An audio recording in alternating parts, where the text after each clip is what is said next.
नमस्कार मु कविता संपूर्ण यूट्यूब चैनल को आपण मानक स्वागत करुछि। आपण माने समस्ते तो जानि सारिबणी कोरोना पुणी थरे तार काय विस्तार करि चलीछि। आम राज्य देश तथा समस्ते आमे पुणी थरे कोरोनार प्रादुर्भाव रे शिकार हेउछंती। सेतिपई आमे अनुरोध करूछु कि आपण दया करी सचेतन रुहंतु, सरकारी गाइडलाइन मानंतु आ निजको सुरक्षा बलय भितर सीमित रखंतु। आजिर वीडियोर विशेषता हेउछि कि आमे एई समय रे किछि गर्भवती महिला माने किपरि एक सुरक्षित मातृत्व लाभ करिवे, कोरोना भितरे ए कोरोना प्रादुर्भाव भितरे से माने निजको किपरि सचेतनता सहित मातृत्व लाभ करिवे ता उपरे आमर doctor Susmita Sahu senior gynaecologist SS hospital किछि हेल्थ टिप्स आपन को दउछंती। आसंतु सुनिबा जहा द्वारा आपण माने सुरक्षित भाव में मातृत्व लाभ करिवे बोली आमे आशा करूछु। नमस्कार, मु डॉक्टर सुस्मिता साहू सीनियर गायनिक specialist SS hospital Talcher thermal. आपण समस्ते जानिचंती कोविड 2020 मसिया रे पैंडेमिक हेतिला। हमर सबु जगह रे कोविड सबु आडे व्यापी थिला।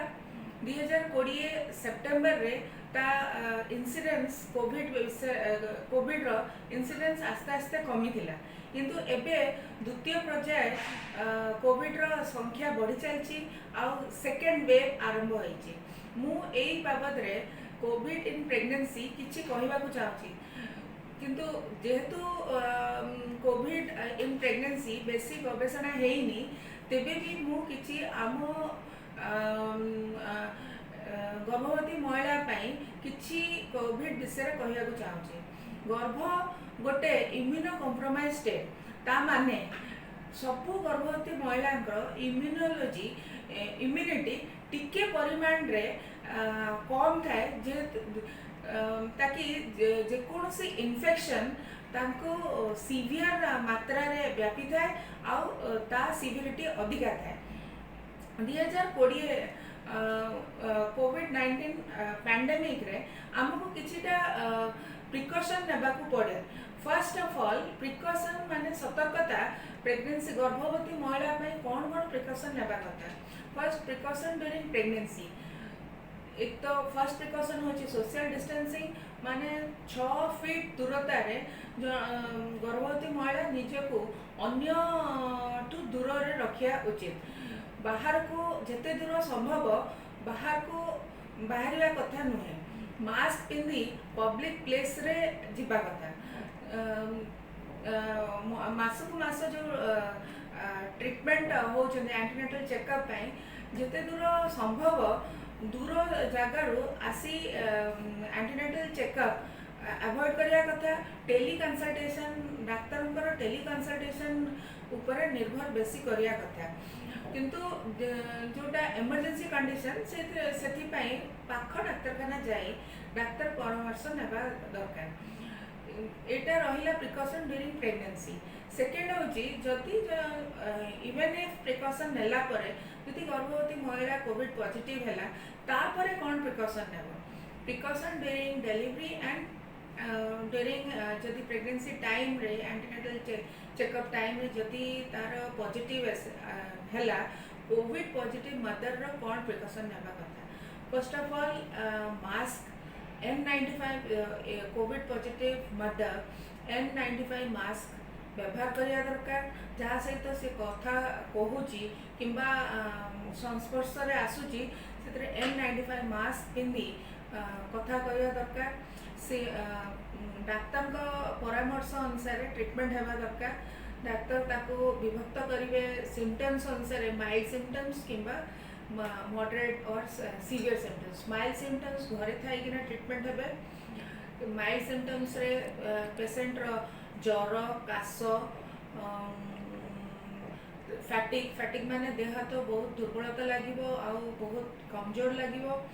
आउ माइल्ड जीआई सिम्पटम्स माने तरल झाड़ा, पेट बथा ए सब हो। ता पई ज्वर आसिले पैरासिटामोल खाइबो।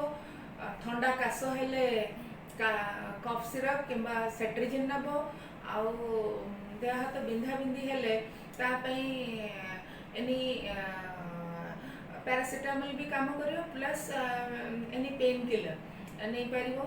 जीआई सिम्पटम्स हेले तरल झाड़ा हेले ओआरएस पानी पीबो, प्रचुर परिमाण रे पानी पीबो, आउ खाद्य संतुलित आहार बैलेंस डाइट नेबो, जोटा कि balance diet in carbohydrate rich in protein and fat रहा कथा,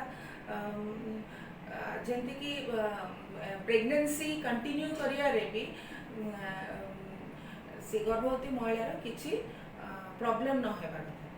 आउ डाइटा तुमर प्रोटीन रिच रहा कथा, विटामिन सी प्रचुर मात्रा रे खाया कथा। विटामिन सी आमको लेंबू रे भी मिलिबो, कमला रे मिलिबो, आउ अँला खाया कथा, जो थे विटामिन सी टा इम्यूनिटी टा बढ़ाए। इम्यूनिटी बढ़िले आपनकर माने सिम्पटम्स ऑफ कोविड भी जनकर इम्यूनिटी कम थी जदि सिम्पटम्स देखा जाए, सिम्पटम्स तार माइल्ड सिम्पटम्स आसे। जदि इम्यूनिटी जनकर कम इम्यूनो कम्प्रोमाइज्ड जदि इम्यूनिटी जदि कम रहिला जनकर सिविरिटी ऑफ सिम्पटम्स अधिका। ये रहिला माइल्ड सिम्पटम्स घरे थाई ट्रीटमेंट हम। सेकेंडली जदि पेशेंट मॉडरेट रु सीवियर सिम्पटम्स रहा, मॉडरेट रु सीवियर सिम्पटम्स माने जड़े पेशेंट गर्भवती महिलार जदि रेस्पिरेटरी डिस्ट्रेस अच्छी, रेस्पिरेटरी डिस्ट्रेस माने निश्वास नेबाको निश्वास प्रश्वास नेबाको असुविधा होची, धईपेली होची, तेबे सी निश्चित भाव घरे न रही हॉस्पिटल में एडमिशन होगा दरकार। से डॉक्टर सुपरविजन रहा कथा, हेल्थ स्टाफ सुपरविजन रहा कथा, आउ हेल्थ स्टाफ तांकर देखिए ऑक्सीजन सैचुरेशन ठीक रोची ना नहीं, जेहेतु it is a lung disease, so saturation oxygen respiration रे असुविधा हुए। आ सैचुरेशन ऑक्सीजन कमे 92 तलकू 92 SpO2 माने सैचुरेशन जदि कमिला ताको ऑक्सीजन सप्लीमेंटरी दरकार, ऑक्सीजन इनहेलेशन दरकार। से सीवियर और moderate case of covid hospital रे एडमिशन करिया दरकार। ये रहा प्रिकॉशन ड्यूरिंग एंटीनेटल टाइम, 3टा ट्राइमेस्टर जदि किसी कोविड पॉजिटिव पेशेंट। सेकेंड हूँ प्रिकॉशन ड्यूरिंग डेलीवरी टाइम रे कौन प्रिकॉशन, धर गोटे डाक्तखाना रे गोटे कोविड पॉजिटिव पेशेंट आसिला, तो कोविड पॉजिटिव पेशेंट को केमती सी जदि भी पॉजिटिव अच्छी से निजे जानी शी शुड डिस्क्लोज, सी कि तार अटेंडेंट डिस्क्लोज करदे कथा कि आमर कोविड पॉजिटिव अच्छे ना। ये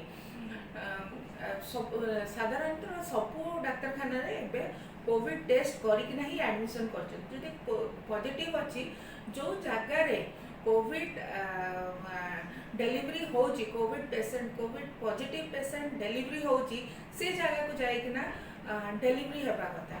सबू जगार डेलीवरी हो पार ना, कहीं हेल्थ केयर जो मैंने संस्पर्श में आसुचंती डेलीवरी पेशेंट डेलीवरी टाइम रे से पेशेंट को संस्पर्श में जो मैंने आसुचंती they are highly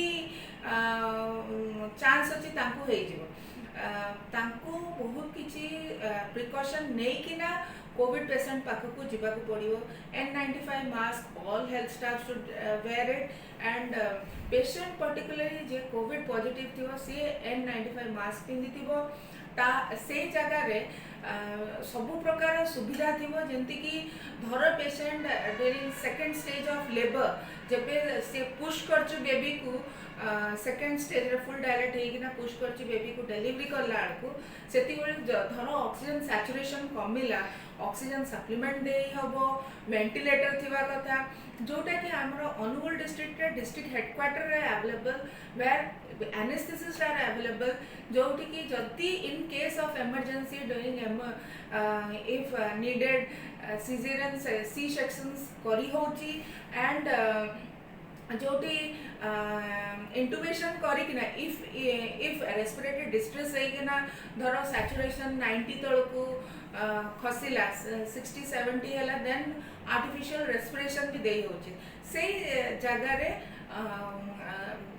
patient delivery हेबा कथा according to our own knowledge that Angul district रे डिस्ट्रिक्ट हेडक्वार्टर रे तापे स्वतंत्र वार्ड हेची डिलीवरी वार्ड हेची जोटी की किछिटा स्टाफ रखा हेची कोविड पॉजिटिव पेशेंट आसिले they will handle it and जंती की इन्फेक्शन टा आउ अन्य हेल्थ केयर स्टाफ को हबनी पीपी किट पिंदी एंड ऑल फैसिलिटीज से एनेस्थेसिस्ट अच्छी गायनिक विभाग डाक्तर अच्छी सेठी डिलीवरी होगा कथा एठी सेठी डिलीवरी हेले this will spread only and if जदि किछि दरकार पड़ला केही माने रिससिटेट मदर को कर परिबे सेकेंड डिलीवरी हे साला पर धर गोटे